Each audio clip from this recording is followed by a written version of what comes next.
মহান শিল্পী শ্ৰদ্ধাৰ ৰূপকোঁৱৰ জ্যোতিপ্ৰসাদ আগৰৱালাদেৱলৈ শ্ৰদ্ধা জনাই তেখেতৰ এটি কবিতা পাঠ কৰিব ওলাইছোঁ। কবিতাৰ শিৰোনাম বিশ্বশিল্পী। শিল্পী মই তিনিও কালৰ, অতীতৰ, বৰ্তমানৰ, অনাগত ভৱিষ্যতৰ।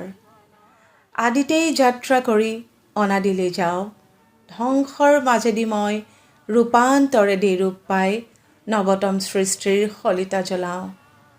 জনতাৰ হৃদয়ত মোৰ সোণোৱালী দেশ, মই পিন্ধো বিশ্ববেশ। নতুন দৃষ্টিৰে চাওঁ সৃষ্টি অনিমেষ, নানা ভাষা, নানা আশা, নানা জাতি বৰ্ণ জিনি, মই শুনো ঋণী ঋণী বিশ্ব জনতাৰ এক অপূৰ্ব সংগীত।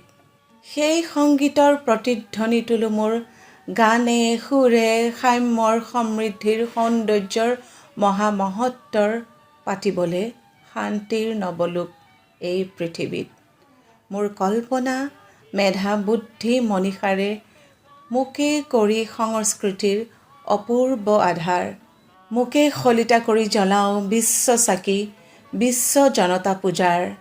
সেই পূজাৰ প্ৰধান অৰ্ঘ্য কৰি মই দিওঁ উপহাৰ। মোকে কৰি সুৰসুপ্ৰচাৰ, বিশ্বজুৰি জনতাৰ জয় জয়কাৰ হওক, জয় জয়কাৰ।